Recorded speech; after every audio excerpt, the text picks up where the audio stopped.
살고 있는 33 싱글 여자입니다. 파혼은 3년 전 일이지만 마무리가 꽤나 오래 걸렸기에 이제야 경험을 말할 여유가 생겼네요. 요즘 주변에 결혼 소식이 많이도 들려오더라고요. 그럴 때면 저도 결혼할 뻔했던 지난날이 떠올라 아찔해지곤 합니다. 왜냐면 저에게는 파혼이 인생에 있어 신의 한 수인 일이었거든요. 살면서 한 번쯤 겪은 일이라면 저도 그런가 보다 했을 거예요. 하지만 제가 파혼한 건 그야말로 드라마 중에서도 막장 수준의 일이었기에 이렇게 개인적인 일을 맘먹고 사연으로 보내보려고 결심했습니다. 어딘가에서 저같이 호구 잡혀 마음고생하는 일이 없길 바라는 마음으로요. 저와 결혼을 약속했던 예비 남편이라고 하고 싶지도 않은 저의 전 남자친구는 저에게 하나부터 열까지 진실이라고는 없었던 사람이에요. 직업부터 가족까지 모든 것이 다요. 그걸 알게 된 과정도 조상님의 도움이라고 할 만큼 극적이었습니다. 하마터면 인생 망칠 뻔했던 저의 파혼 사연 잘 들어주시고 부디 저 같은 바보 같은 일은 안 당하셨으면 합니다. 저는 사람을 쉽게 만나는 스타일이 아니에요. 나름 신중하게 사람을 만난다고 생각했는데 하필 나쁜 사람에게 속은 거죠. 30살 넘어가면서 부모님 결혼 압박에 은근히 스트레스 받던 중 주변 직장 동료들의 권유로 결혼정보 회사에 등록했었어요. 제가 전문직이라 나름 괜찮은 편이라 했고요. 요즘은 오히려 이런 업체 통해서 사람 만나서 결혼하는 경우도 꽤나 많다고 들었습니다. 설렘 반 불안 반으로 시작된 만남의 여정에서 여러 사람을 만나봤지만 마음에 드는 사람은 쉽게 나타나지 않았죠. 그러다가 만난 게 금융업체에 다닌다는 남자친구였습니다. 그 사람은 외모도 그랬지만 저와 유머 코드, 취향, 취미 모든 게 맞는 느낌이었습니다. 저도 연애가 오랜만이라 처음 느끼는 설렘이었고 싫지 않았습니다. 어색한 제 인사에 솔직하게 대답해주는데 느낌이 좋았죠. 안녕하세요. 처음 뵙겠습니다. 사실 저는 처음이 아닌데 오늘은 조금 어색하네요. 혹시 오늘이 처음이신가요? 아닙니다. 저도 비슷해요. 처음엔 좀 어색하더라고요.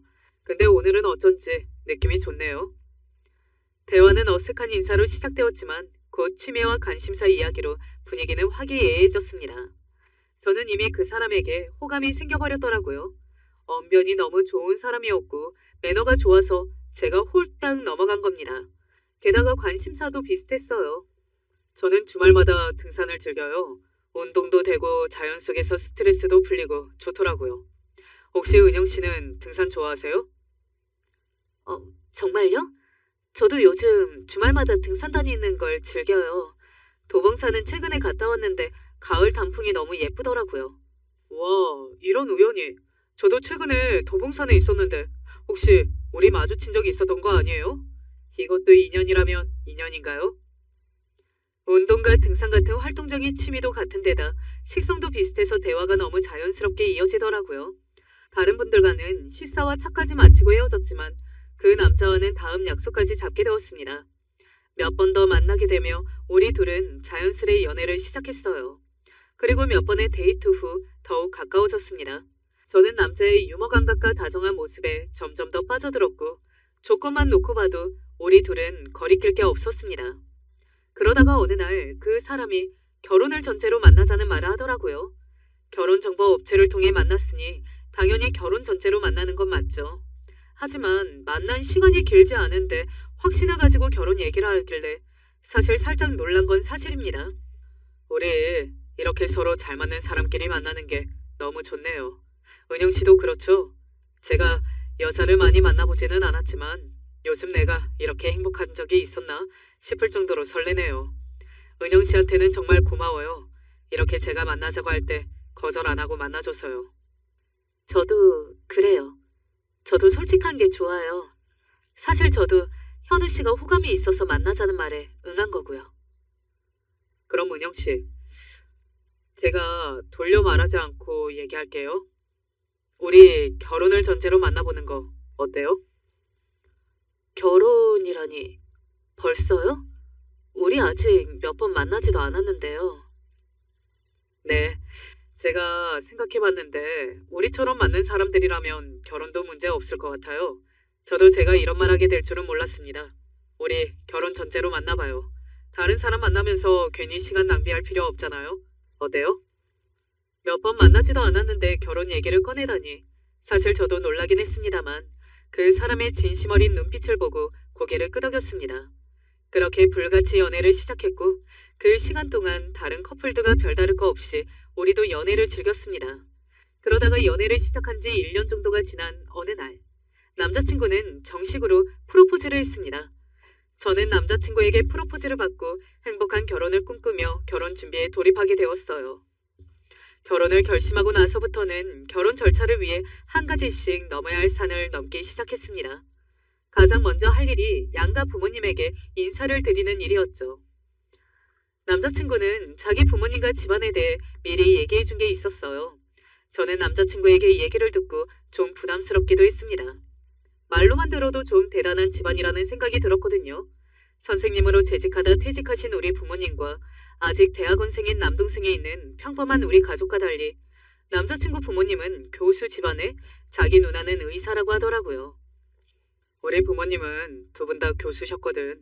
아버지는 대학에서 경제학을 가르치셨고 어머니는 심리학 교수셨는데 몇 년 전에 은퇴하셨어. 와, 두 분 다 교수님이셨구나. 대단하시다. 그렇지. 그리고 우리 누나는 지금 대학병원에서 근무 중이야. 아마 곧 개원할 준비할 모양이더라. 의사들은 대출 잘 나오는 거 알지? 나한테 안 그래도 대출도 물어보더라고. 진짜 멋있네. 누나도 그렇고 가족들이 다들 능력 있으시구나. 남자친구는 제 말에 더 의기양양한 표정을 지었습니다. 사실 저도 남자친구 집안이 어느 정도 기본은 있는 집이라는 생각을 했습니다. 결혼정보 회사에서 사전에 정보를 주기도 했고 철저히 남자 직장이나 신상에 대해선 사전에 검증을 한다고 들었기 때문에 전혀 의심을 하지 않았어요. 그리고 우리 집이 평범하긴 하지만 아빠 쪽 집안이 예전부터 워낙 알부자셔서 저도 어릴 때부터 부족함 없이 자라기도 했어요. 그래서 우리 집안이 더 기운다는 생각은 하지 않았습니다. 오히려 부모님이 저에게 당부하셨던 배우자의 조건 중 인품과 사람 됨됨이에 가능하면 경제적으로 모자람 없는 집안이었으면 한다는 말씀을 지킬 수 있어서 기뻤달까요? 남자친구가 그러더라고요. 자기 부모님은 정말 훌륭하신 분들이고 며느리도 인품을 제일로 중요하게 보신다면서요. 자기가 엄격하게 가정교육을 받고 자랐는데 저 역시 예의 교육 잘 받은 여자 같아서 더 빨리 보여드리고 싶다고 했습니다. 그리고 부모님이 며느리 궁금한 마음에 이것저것 물어보셔도 너무 당황하지 말라고 하더라고요. 근데 은영아, 실은 우리 부모님이 좀 엄격한 편이셔. 우리 누나 결혼할 때도 꽤나 마음고생했지. 매형 될 분이 아마 누나보다 뭔가 모자라다고 생각을 하셨는지. 근데 결국은 누나가 이혼을 했어. 아마 그래서 내가 인사시키는 며느리감에 대해 이것저것 물어볼 수도 있을 거야. 너무 부담스럽게 생각하지 마. 그거야 당연하지. 우리 부모님도 그러셨잖아. 자식 결혼하는 배우자 궁금한 건 부모로서 당연한 거니까 걱정하지 마. 최대한 예의 바르게 대답할 테니까. 그래, 나도 사실 걱정은 안 해. 넌 그냥 네 모습 그대로 보여주면 돼. 부모님도 좋아하실 거야. 고마워. 그래도 왠지 떨리네. 우리 가족은 현우 씨에 비하면 너무 평범해서. 그게 무슨 소리야. 네 부모님도 훌륭하신 분들이지. 그런 거 신경 쓰지 마. 사전에 남자친구 집안에 대해 설명을 들었지만 살짝 긴장은 되더라고요. 예비 시댁으로 초대받은 날, 저는 예비 시부모님을 떨리는 마음으로 부모님께 인사드리러 갔습니다. 하지만 걱정과 달리 예비 시부모님은 저를 너무나 친절하게 저를 맞아주셨습니다. 남자친구 집안은 서울에 나름 잘 사는 동네 아파트였어요. 살림살이를 보면 안주인의 성향이 보이는 법인데 온기가 없을 정도로 너무나 깔끔한 모습에 내심 의아했습니다. 게다가 교수님이셨다는 시어머니 이미지가 상상했던 것과는 조금 달라서 놀라기도 했어요. 아이고, 내가 우리 현우가 누굴 데려오나 했더니 우리 아들이 정말 좋은 사람 만났네요. 내가 얼굴만 딱 봐도 알지? 나 우리 아들이 결혼까지 하겠다는 여자는 처음이네요. 반가워요. 얘기 많이 들었어요. 네, 어머님. 인사드리게 돼서 반갑습니다. 이제 편하게 말 놓으셔도 돼요. 아이, 그래도 처음부터 막 말을 놓으면 되나? 우리 집안은 아무리 며느리 된 사람이라도 처음부터 함부로 막 말 놓고 그런 집안 아니랍니다. 예비 시아버지도 저렇게 말씀하시며 저를 무척 반겨주셨습니다. 저는 부모님이 따뜻하고 다정하다는 인상을 받았어요. 주변에 시집간 친구들 얘기 들어보면 처진사 때부터 고부 갈등이 예상되기도 한다던데 저는 전혀 느끼지 못했어요. 그 흔한 아들 자랑 같은 것도 없으셨거든요. 저에 대해 이것저것 많이 묻긴 했지만 부모 자식 간에도 뭔가 예의를 중시하는 집안 같은 느낌이었습니다. 지금 생각하니 딱 하나 마음에 걸리는 게 있긴 했어요. 일단 의사라고 하던 누나는 그 자리에 없었다는 것과 처음 만남부터 은근히 시어머니가 우리 집안 재력에 유독 궁금증을 가지셨다는 점입니다. 분위기가 편안해질 무렵 예비 시어머니는 차를 내오시더니 조심스러운 목소리로 우리 부모님에 대해 물어보기 시작하셨어요. 우리 아들이 성격이 워낙 단순해서 저만 좋다고 하면 그만이라고 하지만 사실 부모 입장에서는 이런저런 걱정이 많잖아. 내가 이런 질문한다고 오해는 말고 혹시 집안 분위기는 어떤 편이야? 그러니까 내 말 뜻은 먹고 살만한지 그게 궁금하네. 우리 집은 보다시피 경제적으로 그럭저럭 살만하거든. 초면에 묻기 힘든 말인데 참 솔직하시네 라는 생각을 했고 질문이 지나치게 구체적이라는 생각이 들었지만 분위기를 흐리기 싫어 가볍게 대화를 넘겼습니다. 하지만 나름 성의껏 답변을 해드렸습니다. 아, 네. 저희 집안도 큰 걱정은 없으세요. 저도 결혼 자금은 다 마련해 놓았고 제 앞으로 집도 있어서요. 돈 때문에 걱정은 안 하셔도 될 것 같아요, 어머님. 어머, 그렇다면 다행이네. 직장 좋고 집안 좋고 나는 뭐 더 바랄 게 없지. 얼른 양가 부모님 만나는 자리 마련해. 기왕 마음 먹었으면 빨리 추진하는 게 나으니까. 별탈 없이 만남을 마치고 돌아가는 길에 그날 자리에 없었던 남자친구 누나가 생각나더라고요. 그래서 먼저 얘기를 꺼냈습니다. 오늘 현우 씨 부모님 만나보니 생각보다 너무 좋으신 분들이던데? 근데 누나는 왜 오늘 안 오셨어? 동생이 결혼할 사람이면 당연히 오늘 나보러 오셨을 거라고 생각했거든. 그러자 남자친구는 약간 머뭇거리면서 대답했습니다. 아, 우리 누나는 의사잖아. 대학병원이라 시간을 빼기도 여의치 않다고 하더라. 나중에 시간 내서 따로 한번 보지 뭐. 누나도 너 되게 궁금해. 아, 그렇구나. 근데 부모님도 누나 얘기는 한마디도 안 하시더라. 좀 의외였어. 우리 부모님은 누나가 일로 바쁘다는 걸 당연하게 생각하셔서 그런 거야. 괜히 이상하게 생각하지 마. 참, 네 친구들 다음 주에 만나기로 했지? 잘 보이려면 나 급하게 운동 좀 더 열심히 해야겠는데? 하하하. 제가 가족 얘기를 더 하려고 하니 남자친구가 다른 쪽으로 말을 돌리더라고요. 어쨌든 큰 산 하나 넘었다 생각하며 저는 제 친구들에게도 남자친구를 소개했습니다. 저는 친구가 많은 편은 아니고 또 최근 2년 사이 결혼을 차례로 한 친구들이 대부분이에요. 친구들에게 남자친구 소개해주니 다들 좋은 사람 같다고 하더라고요. 그 중에서 여우 같은 친구가 한 명 있는데 저에게 이런 말을 하긴 했습니다. 은영아, 너 저 사람 딱 1년 만났다고 했지? 내가 결혼해보니까 우리 그이가 은근히 나한테 집안 문제며 돈 문제며 말 안 한 게 많더라. 나 그래서 싸우기도 얼마나 많이 했는지 몰라.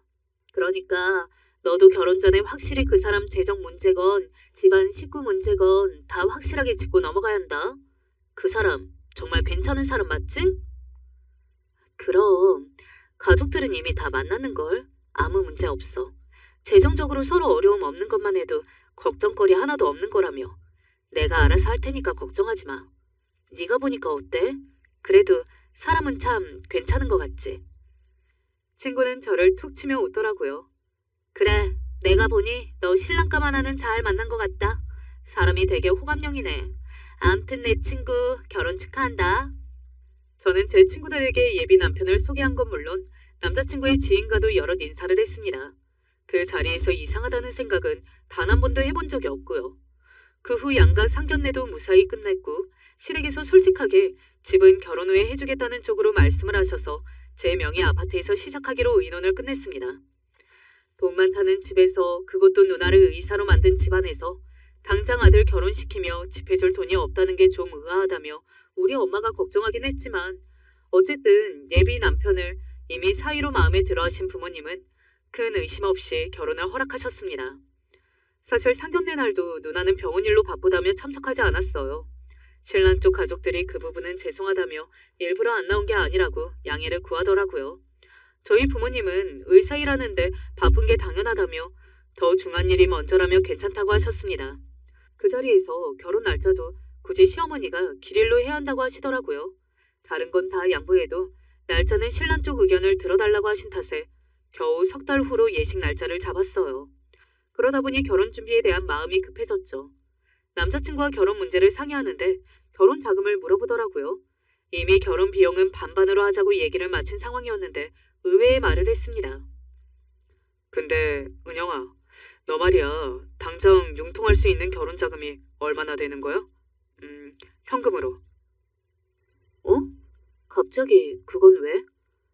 그냥 결혼식 준비는 어떤 거부터 시작할까 예산도 고려해야 할 텐데 결혼 비용을 어느 정도까지 준비할 수 있을까? 현금으로.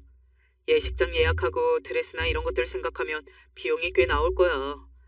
기왕이면 한 군데에서 돈을 모아서 쓰면 낫지 않을까 해서. 네가 생각하는 예산을 알면 준비하는 데 도움도 될 것 같고. 아, 그건 당연히 얘기해야지. 근데 굳이 현금으로 얼마까지 가능하냐니? 아, 네가 내 통장으로 돈 보낼 수 있는 금액을 묻는 거야. 내가 금융업계에 있잖아. 기왕이면 돈 만지는 직업인 내가 예산 관리하고 결혼 준비하는 게 좋지 않을까? 내가 금전 관리는 자신 있거든. 돈은 한 곳으로 모아서 관리하는 게 효율적인 법이거든. 그러니까 돈 관리를 오빠가 하고 싶다는 거지? 근데 나도 지금 당장 오빠 통장으로 붙이는 건 어려워.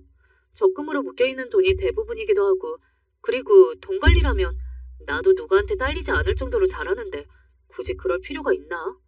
난 돈 관리는 서로 투명해야 한다고 생각하지만 결혼 전 각자 돈은 각자 관리하는 게 맞다고 보는데? 그러자 남자친구가 당황하면서 이러는 겁니다.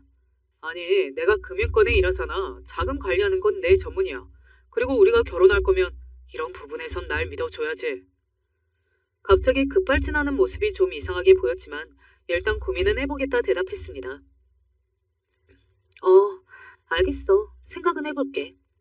하지만 그날 말을 꺼낸 이후로 자꾸만 돈을 합쳐야 한다는 말을 하길래 뭔가 이 사람이 돈이 없어서 이러나 하는 생각이 들던 찰나였습니다. 그런데 얼마 지나지 않아 예비 시모에게 연락이 왔어요. 겉으로는 결혼 준비가 잘 되어가냐는 상냥한 말투였지만 저에게 전화한 용건이 좀 황당했습니다. 왜냐면 또 돈 이야기를 하셨거든요. 예, 아가 잘 지내고 있지? 결혼 준비는 잘 돼가고? 네, 어머님. 잘 준비하고 있어요. 아참, 예단은 어찌할 거니? 난 네 예단 받고 나서 예물도 해줄 작정이다만 요즘에는 다들 현금으로 주고받는다지? 아, 어머니, 근데 예단은 집을 제가 해가는 대신 생략하기로 이미 상견례 때 얘기하신 줄로 아는데요.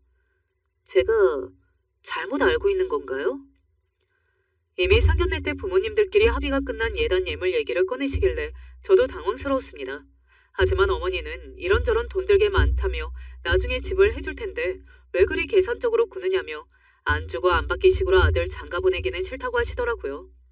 일단 부모님과 상의해보겠다고 하고 전화를 끊었습니다만 당황스러워서 남자친구와 말다툼까지 했습니다. 그랬더니 남자친구가 하는 말이요.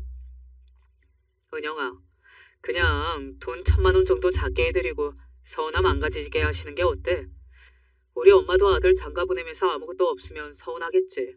그 대신 내가 출장 다녀오는 길에 너 가방 하나는 좋은 걸로 사줄게. 그리고 나랑 결혼하면 너 평생 곡간 생기는 거잖아. 이번에는 조용히 우리 엄마 말대로 해줘. 응? 저도 그 문제로 더 싸우긴 싫었습니다. 1,000만 원이 큰 돈은 아니지만 또 적은 돈은 아니잖아요. 고민이 되었지만 부모님께 걱정 끼치기 싫어 나름 정성스레 예단 본트를 전해드릴 수밖에 없었습니다. 그렇게 돈을 전해드리니 더 이상 연락이 없으시더라고요. 저는 나머지는 우리끼리 알아서 하라는 뜻으로 알아듣고 결혼 준비를 이어갔습니다. 하지만 막상 제 마음대로 할 수 있는 것들이 많이 없더라고요. 남편 회사 일정 때문에 신혼여행도 당장 예약이 어려웠고 그야말로 예식 하나만으로도 버거운 상황이었습니다. 날짜를 급하게 잡다 보니 여러 가지 상황을 고려 못한 탓이었죠. 그럴 바엔 결혼 날짜를 좀 미루고 싶기도 했습니다만 그 얘기를 하면 남자친구는 절대로 결혼 날짜를 미룰 수 없다고 완강하게 나왔습니다. 우여곡절이 많았지만 결혼식 날짜는 하루하루 다가오더라고요. 그렇게 결혼 준비가 한창이던 어느 날 결혼식을 딱 한 달 남겨둔 시점이었습니다. 결혼 전에 바쁜 일들을 해야 한다며 남자친구는 지방으로 출장을 간 상황이라 저 혼자 남편 지인들 목록까지 대신 정리를 하던 참이었죠. 그런데 그때 예전에 우리 예비 남편을 같이 만났던 제 절친에게서 전화가 걸려왔어요. 그날은 정말 평범한 하루였는데 그 전화 한 통이 제 인생을 완전히 뒤흔들어 놓았습니다. 저는 청첩장을 돌릴 지인 목록을 정리하던 중이었습니다. 갑자기 제 절친에게 전화가 걸려왔어요. 그런데 친구 목소리가 꽤나 다급했습니다. 무슨 일이야, 지연아? 네가 이 시간에 전화를 다 하고. 무슨 일이긴. 야, 운영아, 너 대체 어찌 된 거야? 어?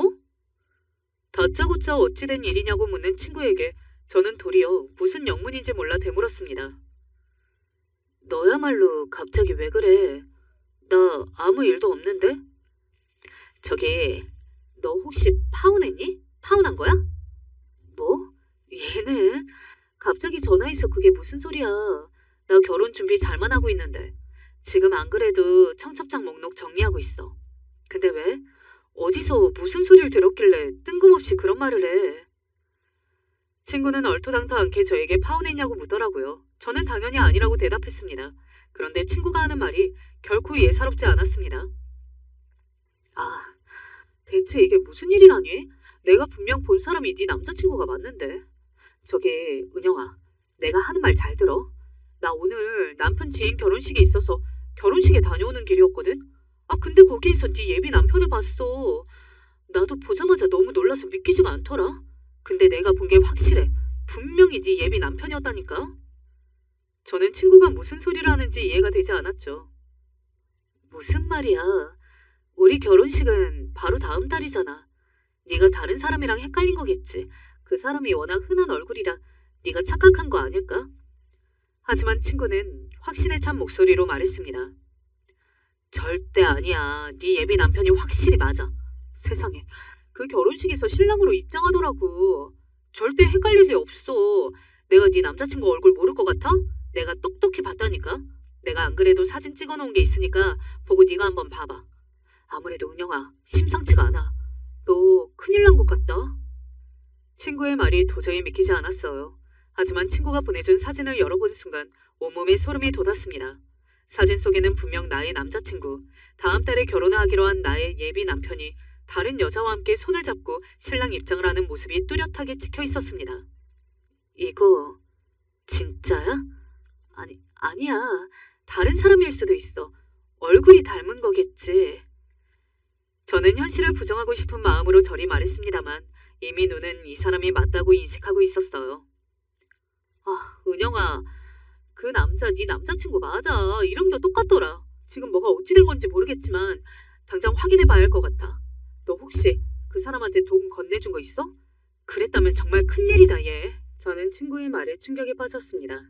사실 예단으로 부모님 모르게 건넨 1,000만 원 외에 남자친구가 주겠다고 다급하게 빌려간 돈의 액수도 자잘하지만 꽤나 있었기 때문이에요. 다행히 제가 가진 돈을 전부 그 사람에게 주지는 않았지만 저는 곧 결혼할 사람이니 대수롭지 않게 생각했고요. 고마워, 지연아. 일단 지금부터는 내가 직접 알아볼게. 저는 충격에 빠져 더 얘기하지 못하고 친구와 전화를 끊었습니다. 사진을 본 뒤 저는 혼란스러운 마음으로 예비 남편에게 바로 전화를 걸었어요. 출장 가 있다는 예비 남편이 무슨 변명을 할지 정말 무서웠지만 제 속이 너무 타들어가서 참을 수가 없었죠. 하지만 역시나 그 사람은 전화를 받지 않았습니다. 하루 종일 여러 번 전화를 한 끝에 겨우 밤늦은 시간 연결이 되더라고요. 저는 떨리는 목소리를 겨우 눌러가며 물었습니다. 여보세요?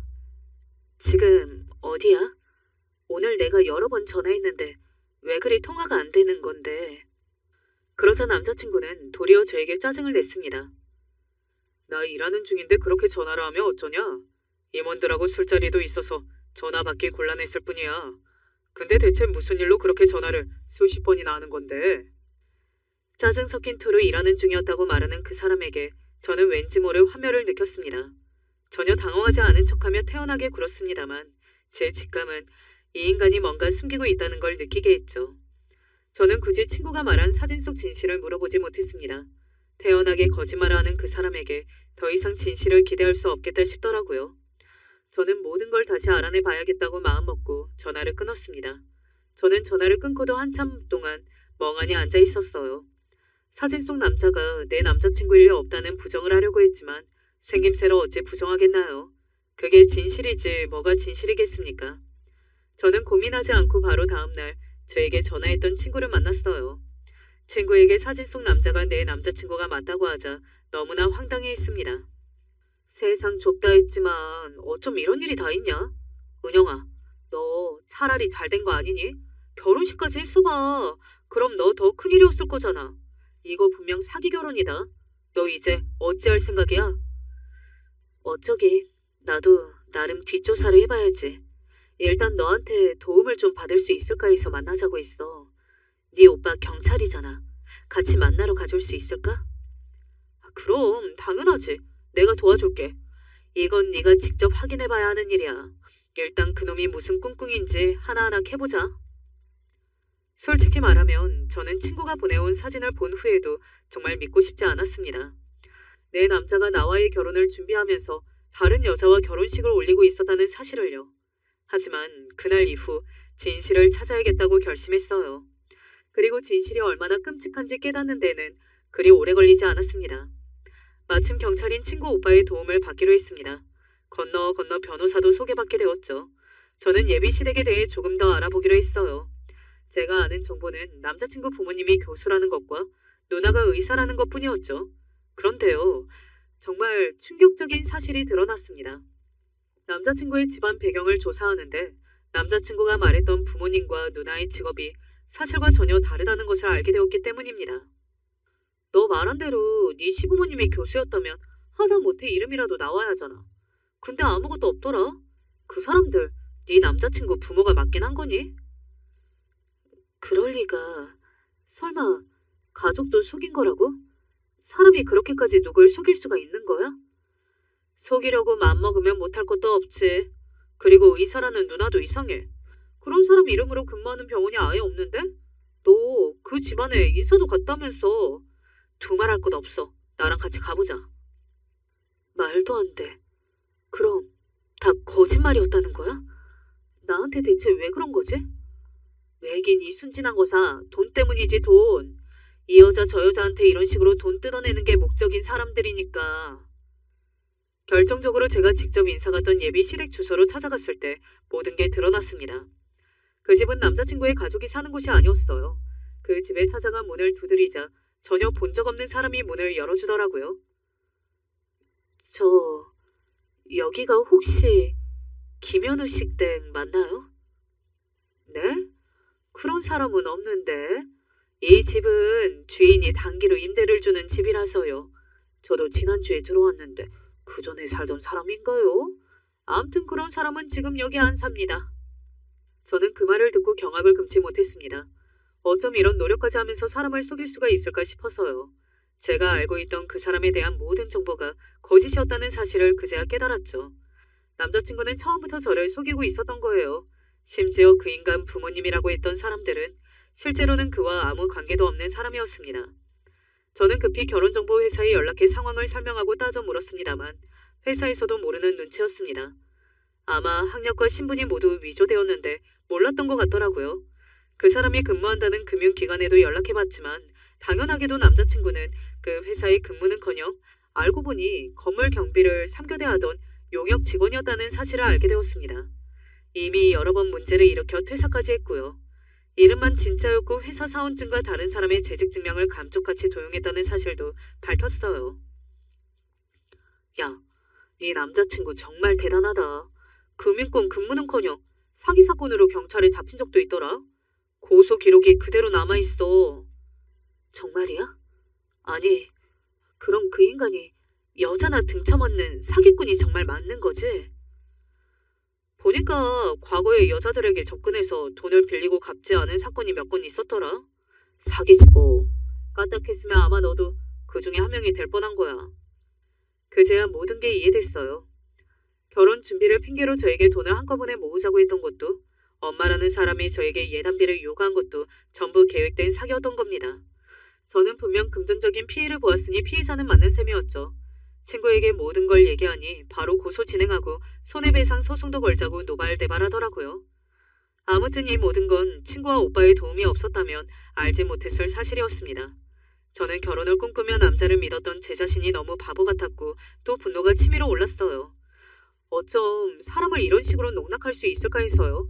하지만 여기서 그 인간과 인연을 끝내는 것으로 멈출 수 없었습니다. 제가 곱게 끝내준다면 분명 저 같은 피해자가 생길 테니까요. 아니 이미 결혼식장에 입장했던 여자는 피해자인 셈이었고 오히려 저는 결혼 전이었으니 더 상황은 나은 편이라고 하는 게 맞겠네요. 모든 사실을 알게 된 후 저는 바로 남자친구에게 전화를 걸었습니다. 저에게 출장에서 돌아오는 날이라고 했지만 다른 여자와의 결혼식과 여행을 마치고 오는 날이라고 하는 게 맞겠네요. 저는 그 사람이 도망갈 것을 우려해 도주로가 없는 카페에서 만나자고 했습니다. 이미 친구는 제가 걱정된다며 오빠와 멀찍한 곳에 자리를 잡고 있었죠. 그런데 평소와 다르게 단호한 표정인 저를 본 남자친구는 오히려 더 다정한 말투로 저에게 다가오더라고요. 평소처럼 태연하게 웃으며 나타난 그를 보니 오히려 분노보다 더 이상한 평온함이 느껴졌습니다. 우리 은영이 내가 바빠서 같이 결혼 준비 못해주니 힘들었구나. 미안. 지난번에는 내가 너무 짜증을 낸 것 같네. 오늘 내가 너 하자는 대로 다 해줄게. 오랜만에 보니까 너무 좋은데 얼마나 보고 싶었는지 몰라. 참 가증스럽더라고요. 사기꾼은 연기도 잘해야 하고 머리도 좋아야 하는구나 싶어서 실소가 터져 나왔습니다. 참 대단하다. 대단해. 당신 정말 무서운 사람이구나. 내가 오늘 보자고 한 건 우리 결혼 준비 때문이 아니야. 오늘 이후로 일어난 일들은 아마 단단히 각오해야 할걸? 그러자 이놈이 표정 하나 안 변하고 이러는 겁니다. 응? 갑자기 왜 그래? 나한테 단단히 삐졌구나. 내가 미안하다니까. 이제부터 내가 다 준비할게. 넌 아무 걱정 마. 저는 가증스러운 모습에 더 참지 못하고 그 인간에게 일침을 날렸습니다. 결혼? 좋아하네. 나 너 같은 인간하고 결혼할 일 없어. 미치지 않고서야 내가 사기꾼하고 결혼하겠니? 제가 하는 말에 멍하니 저를 보더라고요. 저는 참지 않고 전부 말해버렸습니다. 내가 다 알아봤어. 당신이 금융권은커녕 제대로 된 직장 없는 계약직이었다는 것도 당신 가족이 전부 가짜라는 것도 말이야. 대체 왜 이런 짓을 한 거야? 직업이 여자 등쳐먹는 일이니? 그 인간은 당황하며 처음에는 발뺌했습니다. 뭐? 너야말로 사람 잡는 소리 하지 마. 그게 무슨 소리야? 누가 그런 헛소리를 한 건데 사람을 뭘로 보고 이래? 사람 잡는 소리? 이미 당신 경찰 고소 기록까지 다 확인했어. 이 사진 보고도 변명할 말이 있으면 어서 해보시지. 저는 그 말과 함께 친구가 보내준 결혼식 사진까지 그 인간에게 집어던졌습니다. 나만 피의자가 아니더라. 너 결혼한 이 여자한테는 나보다 얼마나 뽑아먹은 거니? 내가 가진 돈 전부 거냈으면 어찌 됐을지 끔찍하다. 제가 던진 사진을 본 그놈은 손을 덜덜 떨기까지 했습니다. 전혀 예상 못한 일이었을 테니 놀랄만도 하죠. 이게 대체 너한테 왜 있는 거야? 그건 그러니까 내가 설명할 테니 일단 내 말 들어줘. 그리고 너한텐 정말 진심이었어. 그 순간까지도 누나를 굴리며 또 다른 거짓말을 하려는 모습을 보니 확실히 사기꾼임을 다시 한번 알겠더라고요. 진심? 결혼 준비를 핑계로 돈까지 빼앗으려고 한 게 진심이야? 이 상황이 대체 무슨 말을 더 들으라는 거야? 결혼 준비로 내 돈 뜯어간 건 어쩔 건데 가족까지 전부 거짓말하고 네 부모라는 사람들 섭외하느라 애썼더라. 집까지 그날 빌린 거라던데 정말 대단한 정성이야. 그런 정성으로 네 인간성을 좀 제대로 다듬지 그랬니? 아니 그게 너한테 정말 미안하고 내가 설명할 시간이 필요했는데. 필요 없어. 네가 한 거짓말 전부 다 밝혀졌으니까 이젠 내가 법적으로 책임질 차례야. 설명은 거기서 해. 제가 모은 증거와 그동안의 거짓말들을 하나씩 지적하자 그 인간은 더 이상 말을 잇지 못했어요. 변명을 이어가려 했지만 제가 들이미는 증거에는 더 변명할 말이 없는지 고개를 숙이고 말더라고요. 이제 끝났어. 그동안 네가 사기친 일들까지 전부 다 책임질 각오해. 경찰에도 모든 자료 넘겼으니까 거기 가서 네 진심이 뭔지 어디 한번 잘 설명해 보라고. 그때 나가려는 저를 그 사람이 붙잡더라고요. 조금 전과 달리 누나를 번뜩이며 사람이 돌변하는데 소름이 돋더라고요. 뭐? 경찰? 너 지금 경찰이라고 했냐? 네가 뭔데 나를 신고해? 당한 네가 바보 아니냐? 좋다고 할 땐 언제고 누굴 사기꾼이래? 하지만 다행히 그 순간 지켜보던 친구와 경찰인 오빠에게 사기꾼은 바로 제지를 당했습니다. 이봐요, 김현우 씨. 할 말 있거든 나랑 경찰서 가서 합시다. 나 경찰입니다. 왜 여자한테 완력을 쓰려고 해요? 당장 이 손 놓으시지. 이거 뭐야? 너 벌써 경찰을 여기에 부른 거야? 그래도 사귄 적이 있는데 사람 말을 들어보지도 않고 경찰에 신고해? 길길이 낯뛰며 저항하는 그 사람을 보니 너무 아찔했습니다. 그날 저와 그 사람의 인연은 완전히 끝났습니다. 저는 그동안 그 사람이 저지른 범죄를 최대한 빠르게 정리해서 법적으로 처리하기로 결심했죠. 그리고 제가 직접 준비한 마지막 한 방이 있었습니다. 저는 과거에 그놈 때문에 사기당했던 사람들의 피해 사례를 모아 함께 대응하기로 했거든요. 결혼식에 같이 입장했다는 여자에게도 안타깝지만 진실을 알려줬습니다. 친구 말로는 결혼식까지 했던 여자는 저보다 더한 피해를 봤다고 울고불고 난리가 났고 집안이 아주 발칵 뒤집혔다고 하더라고요. 결국 한때는 저와 결혼까지 약속했던 남자는 경찰에 체포되었고 이전에 저지른 사기 행각까지 모두 드러났습니다. 법정에서는 그 사람이 저 같은 여자를 상대로 얼마나 악랄한 짓을 저질렀는지 낱낱이 밝혀졌고 결국 징역형을 선고받게 되었습니다. 피고는 다수의 피해자에게 금전적 정신적 피해를 입혔으며 그 죄질이 매우 불량합니다. 이에 대해 징역 2년을 선고합니다. 그놈이 꼴에 항소까지 하는 바람에 시간이 걸리긴 했어요. 하지만 법정 최고형인 징역 2년을 선고받았고 저는 그 사람 계좌를 전부 압류하는 절차까지 진행해 피해액은 어느 정도 메꿀 수 있었습니다. 법정에서 판결이 내려지는 순간 저는 방청석에 앉아 모든 과정을 지켜봤고 그제야 모든 게 끝났다는 생각이 들었습니다. 그 사기꾼이 처벌받고 나서도 제 마음이 쉽게 편해지지는 않았어요. 물론 저보다 훨씬 큰 피해를 본 사람도 있었기에 제가 입은 금전적 손해는 상대적으로 졌다고 할 수 있겠지만 이 일이 제게 남긴 상처와 우리 가족들이 받은 고통은 결코 돈으로 보상받을 수 없는 것들이었습니다. 경찰 조사와 법적 절차가 끝나면서 그와의 인연을 완전히 끊어냈지만 그 상처는 오래도록 제 가슴속에 남아있었죠. 무엇보다 저 스스로를 탓하는 시간이 많았어요. 그런데요, 결국 시간이 지나면서 제가 깨달은 게 하나 있었어요. 나쁜 건 속이는 사람이지 속는 사람이 아니라는 거예요. 이 일은 제 잘못이 아니라고 생각하기로 했습니다. 또 저는 사기꾼과 엮이게 한 결혼정보 회사에는 나쁜 감정은 없었습니다. 정말 죄송합니다. 저희가 회원 관리에서 문제가 있었던 것 같아요. 이런 일이 다시는 생기지 않도록 철저히 개선하겠습니다. 저를 속인 건 회사가 아니라 그 사람이었으니까요. 회사도 피해를 본 거죠. 다만 이런 일이 반복되지 않게 신경 써주세요. 물론입니다. 저희가 사과의 뜻으로 회원비를 전액 환불해드리겠습니다. 다시 한번 죄송합니다. 결혼정보회사에서는 회원비를 모두 환불해 주었고 저에게 여러 차례 진심 어린 사과를 전했어요. 그래서 저는 이 일을 겪고 나서도 그런 회사들을 나쁘게 보지 않기로 했습니다. 정말로 좋은 인연으로 맺어진 커플이 훨씬 많지만 진짜 드물게 저 같은 경우가 있으니 조심하라는 차원에서 저의 사연도 보낸 것이니 이 부분은 구독자분들이 가려서 들어주시리라 믿습니다. 어느덧 저의 파혼은 3년 전 일이 되었지만 이런 나쁜 일을 겪으며 깨달은 점이 있었습니다.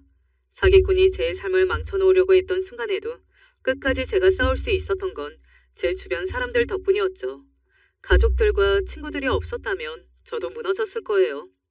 이 기회를 빌어 저를 도와준 친구와 주변 지인들 그리고 가족들에게 감사의 말을 전하고 싶습니다. 여러분도 제 사연을 들으면서 느끼셨겠지만 나쁜 건 속이는 사람이에요. 속는 사람은 절대 잘못이 아니죠. 저도 물론 사람을 오며 조며 따져보고 만나려는 생각을 했으니 잘못이라면 그게 잘못이겠지만요. 하지만 사람은 대부분 서로 만나면서 악한 마음을 갖지는 않잖아요.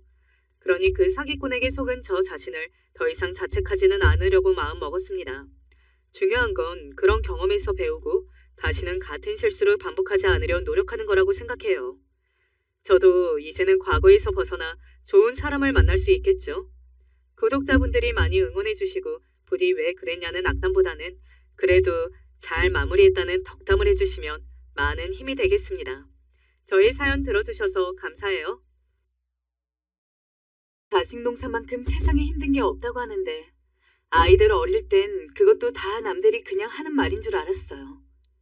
그런데 성인이 되고 난 뒤의 자식들은 진짜 뜻대로 되지 않더군요. 부모란 눈 감을 때까지 자식 생각만 하다 가게 되는 운명인가 봅니다. 우리 가족을 보면 특히나 요즘 그런 생각이 크게 드는데 아마 다 비슷하신 걸까요? 저희 집은 딸만 셋이고 남편과 저에게 있어서 이 애들을 얼마나 소중히 여기고 예삐 키웠는지 몰라요. 처음에 아기가 잘 생기지 않아서 저와 남편은 무척 마음고생을 했고 그렇게 해서 와준 큰딸은 정말 너무나 천사 같고 귀하더군요.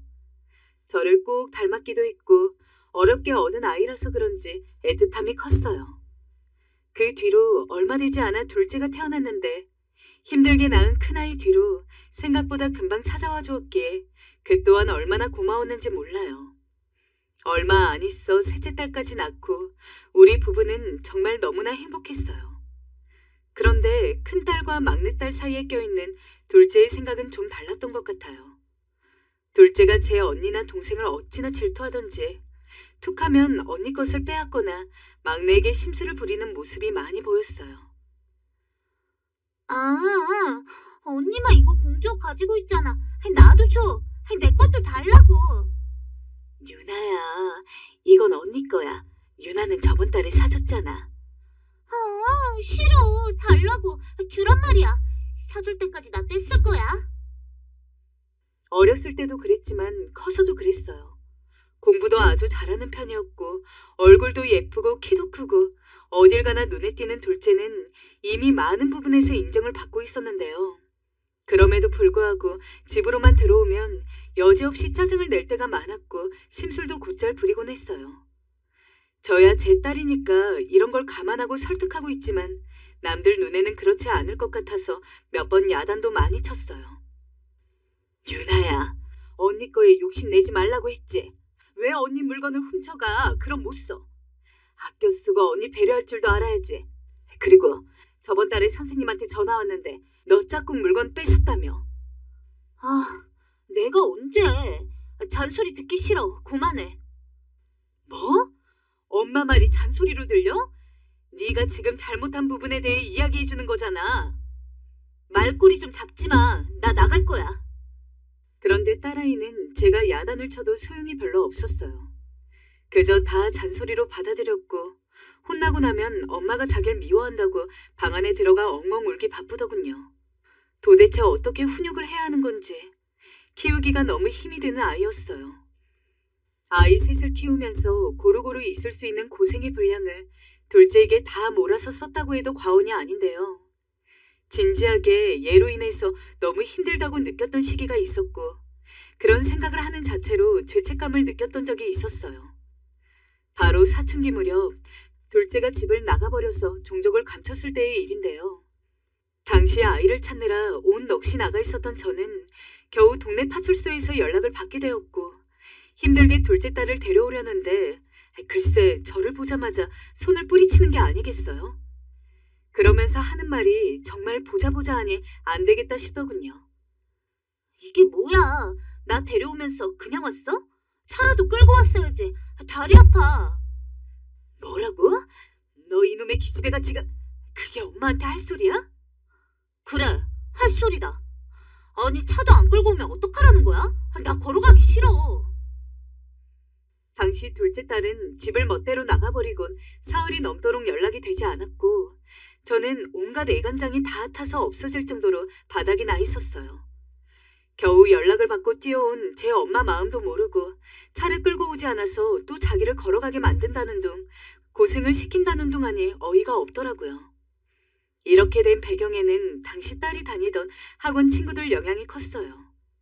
늘 공부에 욕심이 많고 뭔가 올라가려는 욕구가 강했던 딸은 꽤 비싼 학원에 보내달라고 무척이나 졸라댔어요. 엄마, 나도 공부 잘해서 대학 잘 가고 싶단 말이야. 내가 성공하면 엄마도 좋은 거 아니야? 내가 대학 가서 성공할게. 그러니까 돈 대줘. 유나야, 엄마 힘들어. 이미 언니 학원비에 너 다니는 학원도 돈이 만만치 않아. 가난한 거 지금 티내는 거야? 그건 엄마 사정이지. 난 다녀야겠으니까 보내줘. 보내달라고. 그럼 나 대학 못 가면 다 엄마 책임이야? 당시 고등학교 입학을 앞두고 있던 터라 그냥 저도 두 손 두 발 다 들고 어쩔 수 없이 억지로 등록을 해주었어요. 그랬더니 거기 다니면서 그런 비싼 교육비를 턱턱 내고 다닐 수 있는 친구들과 어울리더니 공부 외에 다른 것에도 눈을 떠서 죄다 비싼 것만 찾아대는 게 아니겠어요? 그날 집을 나갈 때에도 저한테 된통 난리를 쳤다가 야단 맞고 뛰쳐나간 것이었어요. 이날 역시 말 같지도 않은 요구를 했거든요. 엄마, 나 학원 애들이랑 옷 사러 갈 거니까 30만 원만 줘. 이제 학교 애들이랑 같이 안 놀 거야. 걔네는 하나같이 촌스럽고 싸구려만 입어서 빈티가 잘잘 흘러. 너 지금 제정신이야? 엄마 아빠가 어떤 형편으로 너 그 학원 보내주는 줄 알면서 중학생이 무슨 옷을 사는데 30만 원씩이나 필요해. 말하면 그냥 다 나오는 줄 알아? 엄마 그렇게 말할 줄 알았어. 진짜 지겨워. 자식을 낳아놨으면 그 정도는 해줘야지. 쟤네들은 다 누리는데 왜 나만 이렇게 불쌍하고 거지같이 살아야 해? 입에서 나오는 말마다 험악하기 그지없고 해준 것에 대한 고마움은 없고 재탄만 해대니 저도 화를 가눌 길이 없었어요. 그래서 저도 모르게 손이 올라가고 말았죠. 그러더니 아빠에게도 혼이 나고 이후로는 좀 잠잠해지더군요. 그렇게 해서 별탈 없이 그냥 지내나 했고 그럭저럭 애들은 각자 대학도 가고 시간이 꽤 지나게 되었어요. 큰딸도 자기 힘으로 돈을 벌어서 어학연수도 짧게 다녀왔는데 그 모습을 보더니 둘째 딸도 영향을 받았는지 따라서 다녀오더군요. 그러다가 얼마 안 가서 이름만 대면 아는 대기업에 취직하게 되었어요. 우리들은 모두 축하해주고 진심으로 기뻐했어요. 그런데 못된 심보가 다시 튀어나온 건지 결국 저를 다시 큰소리 내게 만들었어요. 언니보다는 내가 좋은 회사 취직했고 머리도 내가 훨씬 좋은 거 맞잖아. 안 그래? 언니는 대체 호주 가서 뭘 공부한 거야? 아직까지 그렇게 백수로 있어서 되겠어? 그 나이는 야무진 편이면서도 누구랑 분쟁을 일으키는 걸 좋아하지 않지만 이날 동생의 막말에 속상했는지 자리를 피해버렸고 저는 못 참고 결국 야단을 쳤어요. 너 언니한테 그게 무슨 말버릇이야? 너 어학연수 하는 것도 네 언니 도움받아서 갔으면서 어쩜 그렇게 말을 못되게 하니? 이 말에 둘째 딸은 자기도 이제 머리가 클 만큼 컸다는 것인지 무척 빈정거리면서 답을 하더군요. 내가 틀린 말 한 건 아니지. 기분 나쁘면 자기도 노력해서 좋은 회사 들어가야지. 언제까지 이렇게 엄마 아빠를 등골 빼먹고 살 거래? 말하는 걸 보니 둘이 붙어있다 보면 정말 큰 싸움이 언젠가는 날 것 같더라고요. 그러던 중 둘째 딸도 바빠지면서 서로 마주할 시간이 생각보다 없길래 그럭저럭 안심을 하고 있었는데요. 얘는 정말 저를 주기적으로 놀래키지 않으면 안 되는 건지 또 갑작스런 폭탄 선언을 하고 말았어요. 그날은 어지간하면 반응을 안 하고 넘기는 남편마저 황당해하며 큰 소리를 냈어요. 엄마, 나 사실 남자친구가 있는데 곧 결혼하려고 해. 뭐? 결혼? 나 결혼할 나이도 됐잖아. 1년 정도 만나왔어. 괜찮은 사람이라 결혼하려고. 너무나 아무렇지않게나 말하는 모습에 저나 남편이나 자세한 것들을 물어대었어요. 무슨 일을 하는 사람이냐, 몇 살이냐, 언제부터 만나온 거냐. 딸은 그 남자의 집이 엄청 부자라는 말부터 시작했어요. 결혼도 내 힘으로 할 거고 엄마 아빠한테 손 안 벌릴 거야. 남자친구네 집이 솔직히 엄청 부자고 부자 정도가 아니라 준재벌 수준이거든. 나이는 나보다 2살 위고 소개팅으로 만났어. 아무튼 결혼할 거니 그리 알아. 잠깐만, 그럼 언제 보여줄 거니? 엄마 아빠한테도 데리고 와야지. 그런데 여기서 딸의 반응이 너무나 천연덕스러웠어요. 엄마, 내가 말했잖아. 그 집 준재벌급이라고. 그래서 여기저기 시끄럽게 알리고 식 올리는 건 부담스럽다고 하더라고. 그럼 엄마 아빠한텐 못 보여주겠단 거야? 이미 모든 계획을 다 정해놓고 통보식으로 말을 하는데 너무 어이가 없었어요. 남편도 당황스럽고 화가 났는지 속에도 상견례도 뭣도 없이 이러는 법이 어디 있냐며 야단을 쳤어요. 그러자 딸아이는 맹렬히 고개를 가로저으면서 다시 황당한 말을 내뱉는 게 아니겠어요? 아, 아빠, 상견례에서 뭐하게? 내 인생 망칠 일이 있어? 방금 말했잖아. 남자친구네 집 준재벌이라고. 그런 집에서 우리 집 형편 알고 엄마 아빠처럼 돈 하나에 울고 웃는 사람들이랑 마주 앉아서 무슨 이야기를 하겠어. 그리고 나 창피해. 딸은 아무렇지 않게 우리 가슴에 대못을 뚝뚝 박아가면서 피가 나는지 아닌지도 쳐다보지 않은 채 말을 이어갔어요. 솔직히 창피하다고. 내가 얼마나 공을 들여서 만난 사람인데 엄마 아빠 때문에 결혼 엎어지면 책임질 거 아니잖아. 거기다 예단이라도 뭐 요구하면 해줄 거야? 그것도 아니잖아.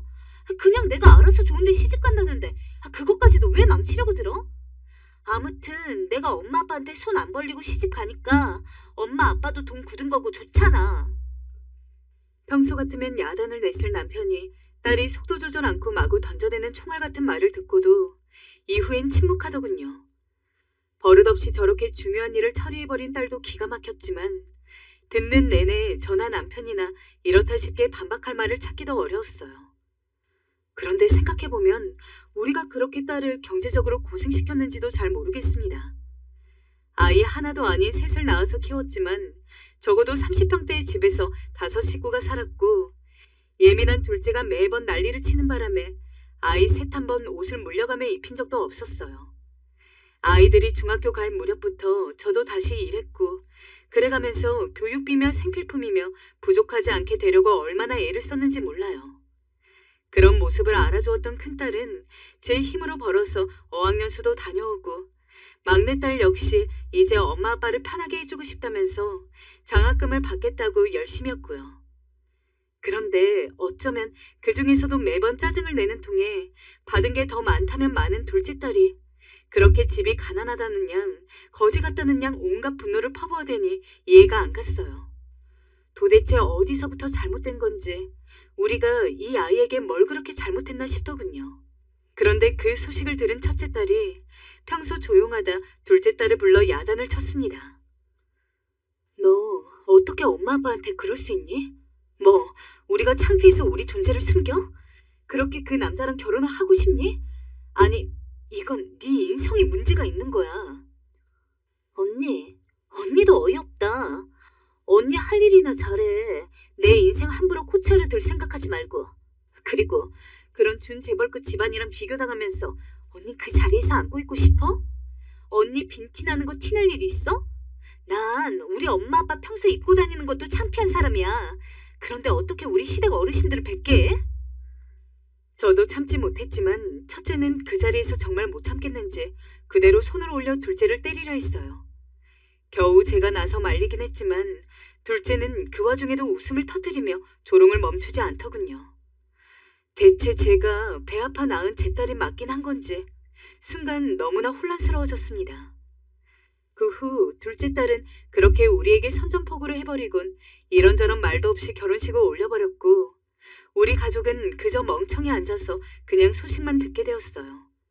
그래도 자식이라 그런지 결혼을 했으니 얼굴을 봐야 하지 않겠어요? 결혼식 올린 얘기, 사돈 얘기도 들을 겸 딸을 만나자 했습니다.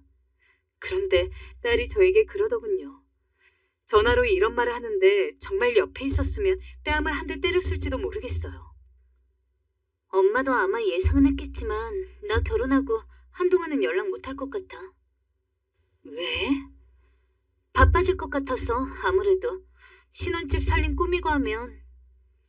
근데 아무래도 딸 목소리가 이상해서 다시 물었어요. 연락 못하는 진짜 이유가 뭐냐고 말입니다. 딸은 잠깐 주춤하는 것 같더니 볼멘 소리로 투덜거리더군요. 사실 형편 숨기려고 친정 가족들 미국에 산다고 말해놨단 말이야. 근데 엄마가 여기 집 오고 나한테 연락하면 이상하잖아. 뭐? 우리가 미국에 산다 했다고? 뭘 그리 놀래?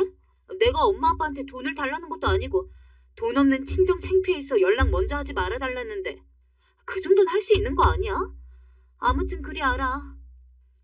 잠깐만. 너 그럼 지금 연락 안 한다는 거 우리랑 인연이라도 끊겠단 거야? 끊을게. 하도 어이가 없어서 결혼식을 그 모양으로 치르는 것도 그냥 보고 있었더니 하다하다 정말 자기 부모를 바보로 보는 것 같아서 참을 수가 없었어요. 심지어 뭐라고 한마디 하려고 하는데 저렇게 제 할 말만 하고 끊어버리는 게 아니겠어요? 다시 전화해서 따지고 싶어도 그렇게 연락하지 말라고 신신당부하던 게 생각나서 이러지도 저러지도 못했고요.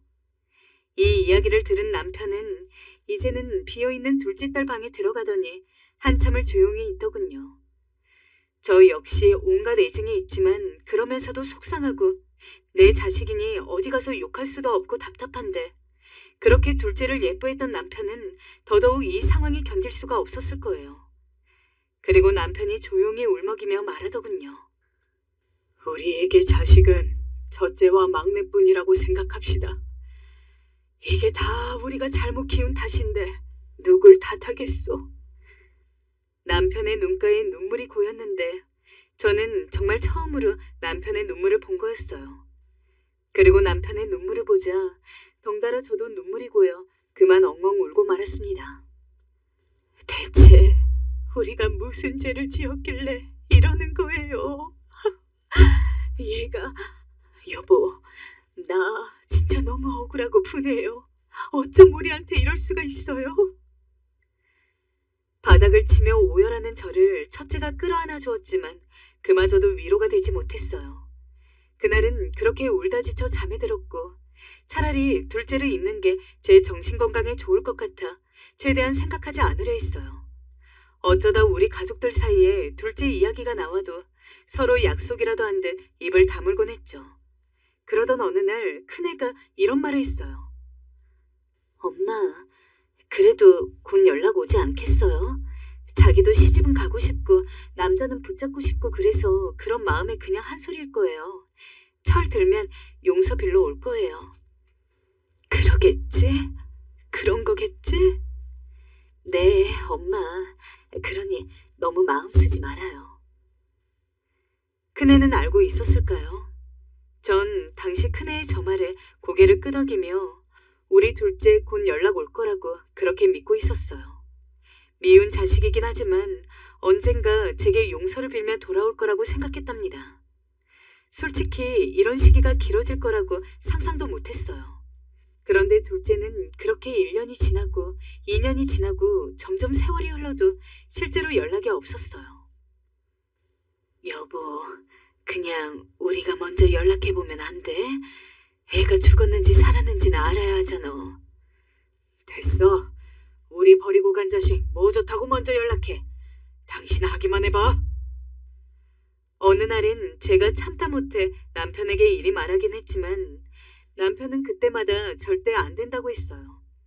그럴수록 제 속이 타고 미어지고 가끔씩 친척들이 둘째 안부를 물어보는데 답할 말이 없어서 늘 궁색한 변명만 하다 보니 그때마다 얼마나 씁쓸했는지 모릅니다.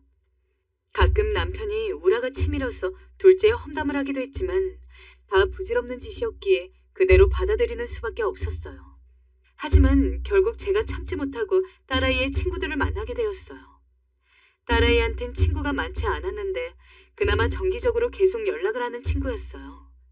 제가 유나 엄마라고 하니 그 아이도 놀라는 기색이 역력하더라고요. 네, 어머니.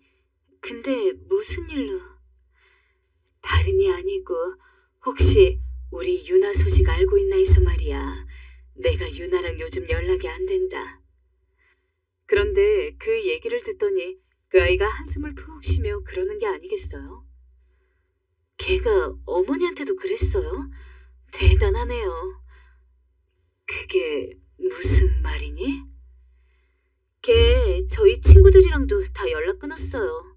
자기 부잣집에 시집 간다고 이제 가난한 친구들이랑은 어울리고 싶지 않다면서요. 그래서 저희 중 유나랑 연락되는 애 아무도 없어요. 그랬구나. 저한테만 그런 줄 알았더니 둘째는 친구들과도 인연을 끊겠다 선전포고한 모양이더라고요. 덕분에 모든 관계가 끊기고 잘 나오던 동창회도 나오지 않는다 했습니다. 저도 너무 어이가 없었지만 제 딸 때문에 여러 사람들 마음이 상했다 생각하니 그건 또 그거대로 속이 상했어요. 어렸을 때 그렇게 친구 좋아하고 친구하며 따르던 아이가 어느 순간 돈에 미쳐 절이 됐다고 생각하니 제 딸이 정말 남같이 느껴지더라고요. 저는 이 얘기를 차마 남편에겐 하지 못하고 조용히 큰딸에게만 얘기했어요. 그러자 큰딸이 그러더군요. 엄마, 실은 나도 알아봤어요. 인터넷 통해서 건너 봤는데 유나 얼굴이 언젠가부터 없더라고요. 그래서 친구도 버렸구나 생각하고 있었어요. 엄마, 이제 우리 유나 생각은 하지 마요. 그냥 우리 살아갈 생각만 해요. 큰딸이 이렇게 의젓하게 위로해주자 그때는 좀 마음이 가라앉는 듯 했어요. 뭔가 제 안에 둘째 딸을 놓지 못하고 있던 실하나가 뚝 끊긴 기분이었어요. 그리고 저는 그 뒤 딸이 없는 것처럼 꿈도 꾸지 않으면서 살았답니다. 그러던 사이 우리 집 딸아이들은 저마다 결혼을 하게 되었어요. 갑자기 막내가 어린 나이에 만나는 사람이 있다며 말을 꺼내더니 집에 데려왔고 제 언니 때문에 우리가 속상한 걸 알아선지 일반적인 절차를 거쳐서 결혼을 했답니다. 우리는 둘째 딸 일을 겪고 이제 아이들에게 아무것도 바라는 게 없어졌어요. 그리고 이후에 큰딸이 이 중 가장 늦게 결혼을 결정하게 되었는데 회사에 입사하기 전부터 알았던 대학 선배와 잘 지내는 것 같더니 결국 연을 맺게 되었어요. 큰딸과 막내딸은 우리 집 근처에 자기네 신혼집을 얻었고 매번 집을 드나들면서 저와 남편을 챙겼어요. 엄마, 오늘 저녁에 시간 되죠? 남편이랑 다 같이 맛있는 거 먹으러 가요. 김서방이랑? 아휴, 매번 김서방도 부담스럽지. 너네끼리 먹으러 가라. 아니에요. 이 사람이 엄마랑 같이 먹고 싶단 거예요. 엄마 저번에 갔던 식당 거기 괜찮았죠? 거기로 예약해 놓을게요. 사위도 어찌나 사근사근하고 성격이 좋은지 늘 장모님 하며 저를 챙겼고 딸들도 그랬어요. 나이 먹어서도 우리를 챙기는 모습이 고맙기도 하고 한편으로 미안하기도 하고 그렇더라고요. 그러는 동안 솔직히 둘째 딸 생각이 안 난 건 아니에요. 가끔 얘가 뭐 하며 살고 있을까, 잘 살고는 있는 걸까 걱정이 되곤 했어요. 부모는 죽어서도 자식 걱정이라고 인연 끄는 자식도 걱정은 하게 되더군요. 그럴 때마다 남편은 됐어, 없는 자식이라 생각하고 살기로 했잖아 하며 손사래를 쳤지만요. 그러던 어느 날 큰사위네 회사에서 무슨 보너스를 받았다며 어디 호텔에 가서 다 같이 호캉스를 보내자고 하더군요. 매번 이렇게 마음을 써주는 사위가 너무나 고마웠고 덕분에 가서 모처럼 기분 전환을 하며 참 행복한 시간을 보냈어요. 그렇게 집에 올라오던 길 저도 유난히 피곤해서 차 안에서 잠이 들었고 근처에 와서 이제 눈이 겨우 떠져서 내렸어요. 들어가려고 현관문 쪽을 잠깐 보았을 뿐이었는데 저는 그만 기절할 듯 소리를 질렀어요. 누구야? 우리 집 현관문 앞에 누가 몸을 감싸고 앉아있는 게 아니겠어요? 그날은 밤이 다 되어서 도착했고 센서 등도 고장난 상태여서 잘 안 보였는데 분명히 사람 기척 같은 게 보였어요.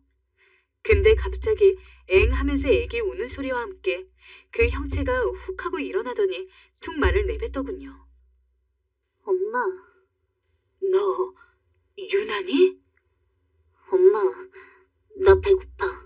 밥 있어? 정말 온몸에 번개를 맞은 듯, 아니 떼앞볕에 혼자 서 있는 마냥 온몸에 식은땀이 나더군요. 그렇게 종족을 감춰버리고 속을 썩였던 둘째 딸이 웬 꼬마와 함께 와서 집 문 앞에 서 있던 것이었어요. 같이 뒤이어서 짐을 갖고 내려주던 큰딸네 부부와 막내딸 부부도 이 분위기를 알아차렸는지 얼음 같은 침묵이 잠깐 흘렀어요. 그러나 딸이 데려온 손주가 계속 우는 바람에 이것도 오래가지 못했고 일단은 집으로 들어가게 되었어요. 큰딸과 막내딸은 둘째의 행색을 보더니 굳은 얼굴로 아무 말도 하지 않았어요.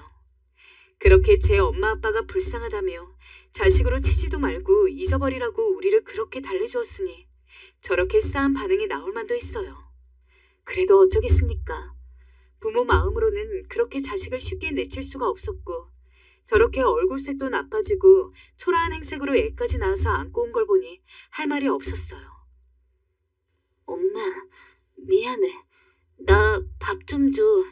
애기 줄 밥이라 밥 먹고 다시 나갈게. 대체 그렇게 떵떵거리고 살던 애가 뭘 어떻게 하고 살았길래 자기 자식을 낳아놓고 같이 데리고 다니면서 밥도 못 먹고 있는 걸까요? 버는 돈 족족 다 써버리고 명품의 해외여행에 온갖 사치를 해대던 애가 밥값 하나 낼 돈이 없었다는 게 기가 막혔어요. 저는 한숨을 푹푹 쉬면서 일단은 주방으로 가서 밥부터 안 쳤고 남편은 그대로 거실 소파에 완전히 굳은 채로 앉아서 한마디도 입을 열지 못했어요. 분위기를 보고 일단 큰딸내와 막내딸내 부부는 집으로 돌아갔고 저는 밥을 준비하면서 식탁에 앉혀둔 뒤 그간의 이야기를 일단 물어는 봤어요. 그러자 딸이 물을 한 잔 마시더니 겨우 입을 뗐는데 언제 목이 쉰 건지 목소리도 좀 변했더라고요. 엄마, 나 사기당했더라고. 뭐? 사기를 당했다고? 그게 무슨 말이야? 재벌집 아들이라며. 사기였어. 다 사기. 부잣집 아들인 줄 알고 신나서 결혼했는데 땡전 한 푼 없는 집안이더라고. 그놈은 노름하는 사기꾼이었고 아차 싶어서 나오려 했는데 아이를 가져버렸어. 그리고 아이 가진 지 얼마 안 돼서 그놈은 밖으로 돌고 웬 여자 끌고 들어오고 임신하고 못생겨져서 마음에 안 든다며 손찌검하고. 이 말에 남편이 너무 놀랐는지 그 자리에서 벌떡 일어나더군요. 결국 식탁에 마주 앉아서 이 이야기를 듣게 되었어요. 이어지는 이야기는 더더욱 충격적이었습니다. 근데 시부모라는 작자는 그런 아들 편만 들면서 날 못살게 굴었어. 스트레스가 너무 심해서 탈모가 올 정도로 나보고 아들 잡아먹은 여자라고 내가 내조 못해서 남편이 밖으로 놔두는 거라고 구박하고 때리고 살 수가 없었어, 엄마. 그런데다가 툭하면 나 때리는 것으로도 모자라서 아이 데리고 위협하면서 내 이름으로 대출까지 받게 만들고 결국 이걸로 온갖 빚쟁이들이 꼬이고 일이 얽혀서 집이 엉망진창이 되었어. 딸이 그렇게 고생을 했다는데 정말 오랫동안 못 본 사이에 얼굴이 너무 상했더군요. 2살 위인 제 언니보다 나이가 더 들어 보이는 게 아니겠어요? 그렇게 예쁘고 창창했고 어딜 가나 미래가 기대된다는 말만 듣던 딸이 말이에요. 여기까지 말하는데도 딸은 우리와 눈을 마주치지 못하고 어딘가 그 너머를 보면서 말하는데 너무 자신감이 없어 보이고 위축되어 있는 게 아니겠습니까? 그럼 지금은 어떻게 된 거야? 이혼하고 나온 거야?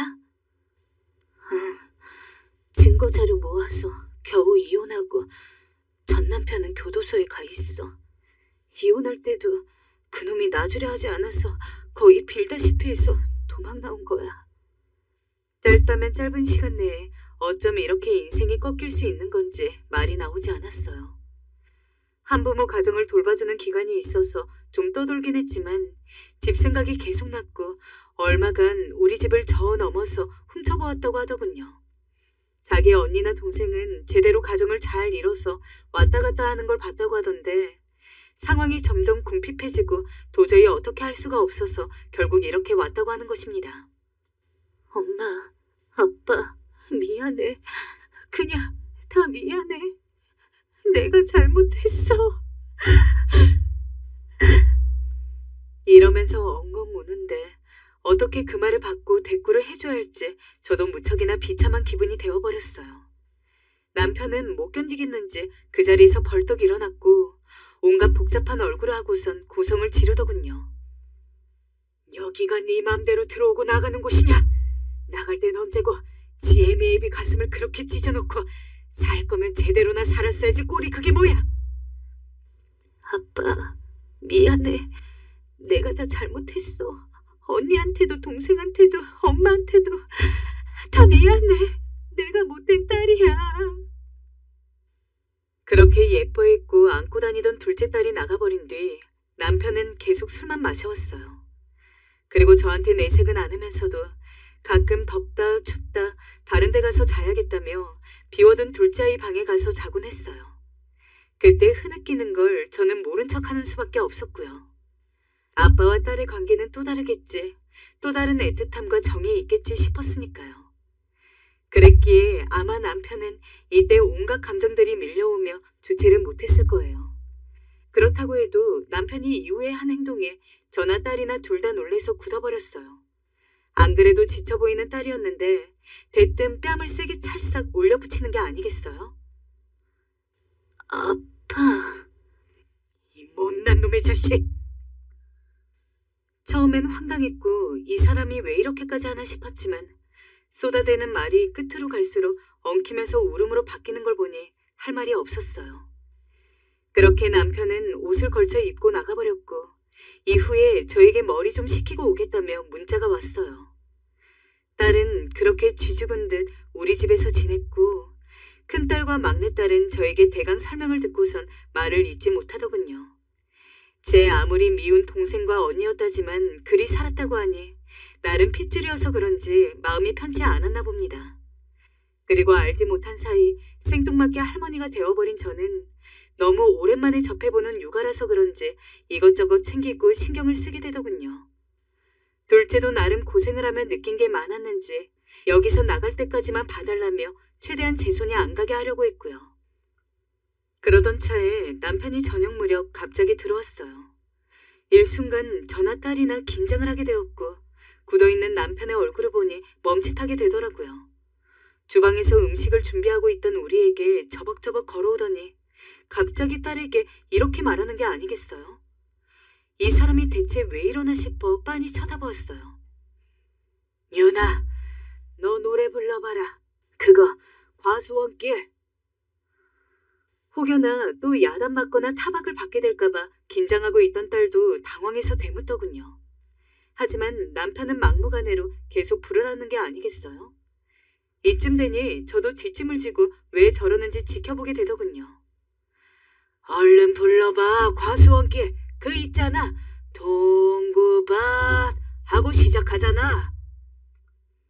이 사람이 술이라도 먹고 들어와서 이러는 건가 싶던 차에 둘째 딸이 마치 실타래처럼 아주 얇은 목소리로 쥐죽은 듯 입 밖에 내기 시작하더군요. 동구밭.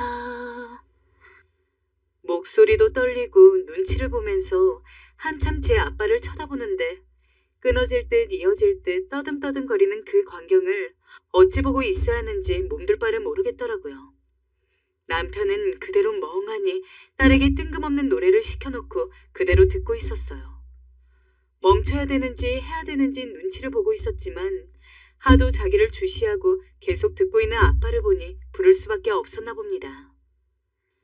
하얗고 이파리 눈송이처럼 날리네.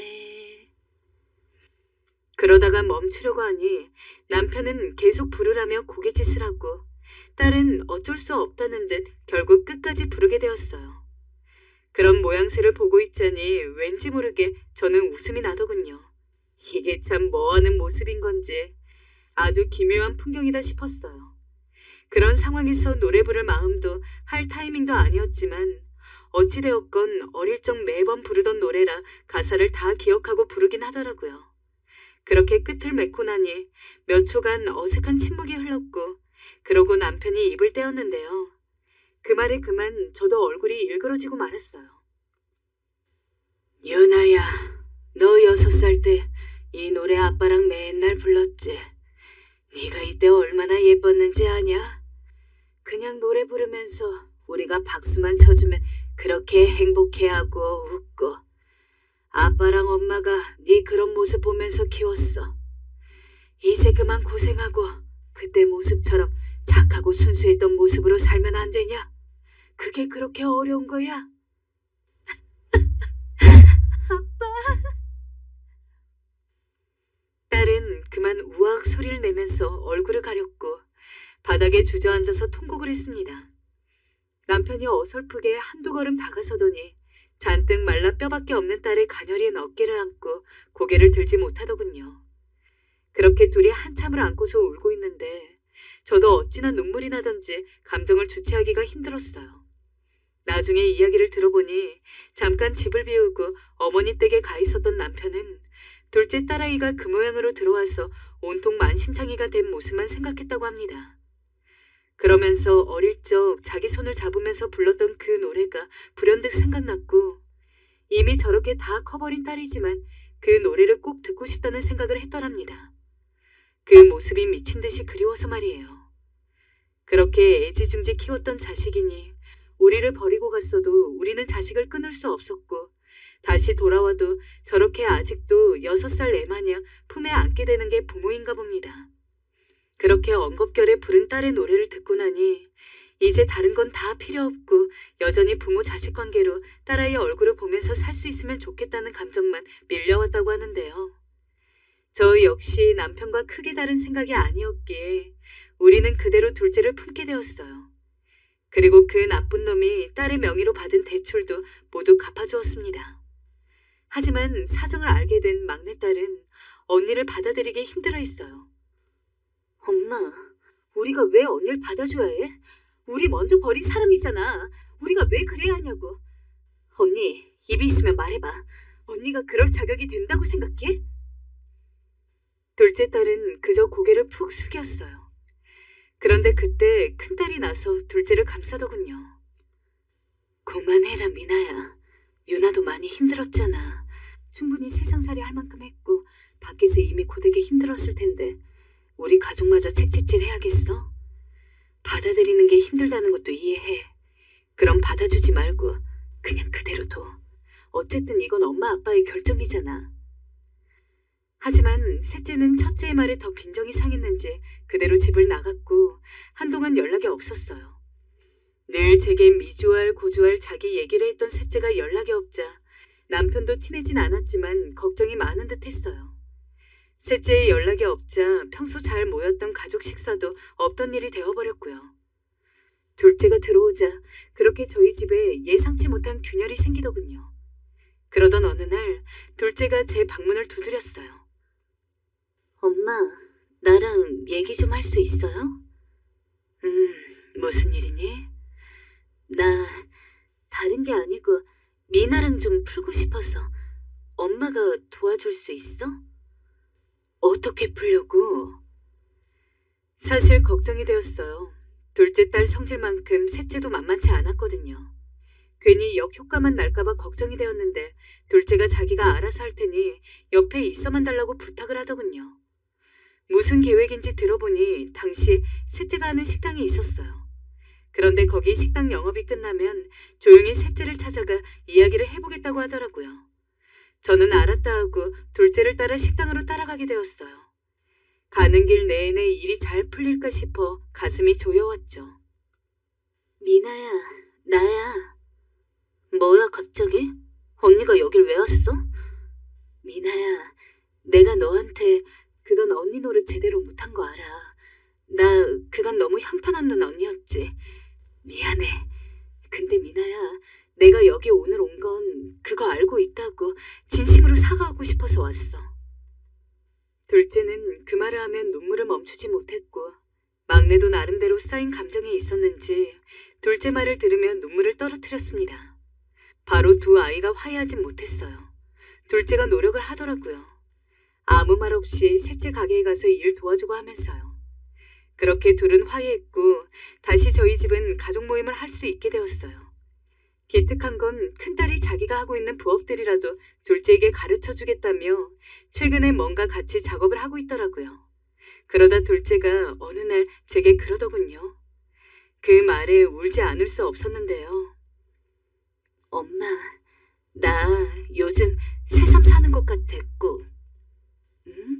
그게 무슨 말이야? 그냥 그렇게 쫓겨나서 인생이 지옥 같았는데 갑자기 천국이라도 온 것 같아. 그래서 하루하루가 귀하고 너무 감사해. 나 받아줘서 고마워. 엄마, 못난 딸 내치지 않고 받아줘서 너무너무. 그리고 가진 말로 상처 줘서 미안해. 저는 그 말에 둘째의 손을 그저 말없이 꼭 잡아주었답니다. 그리고 뒤로 눈물을 훔치며 속으로 바랬어요. 그저 이 아이가 이렇게 제발 무탈해주길. 사실 남편은 여전히 어색해하고 그 이후로 딸에게 말을 딱히 많이 걸지도 않아요. 하지만 딸이 낳아온 손주 손을 잡고 산책도 나가고 목욕도 시키고 하면서 같이 핸드폰으로 사진도 찍고 여간 귀여운 게 아닌가 봐요. 딸이 비록 온갖 풍파를 겪고 이렇게 들어왔지만 부모의 마음이라는 건 참 넓고도 복잡하다는 것을 제가 부모로 살면서 새삼 체감하는 것 같아요. 딸도 열심히 자립을 준비하고 있고 우리 모두 아무것도 묻지 않은 채 그렇게 하루하루 살아가고 있어요. 우리 가족이 이대로만 가준다면 어린 날 젊었던 우리와 어린 아이들이 누리던 풍경처럼 나이가 들어도 크게 변함없는 그림을 누릴 수 있으리라 믿어보려고요. 생각보다 가정에서 우리가 주고받는 영양분이 무척 많았음을 이번에 새삼 아주 크게 느끼게 되었습니다.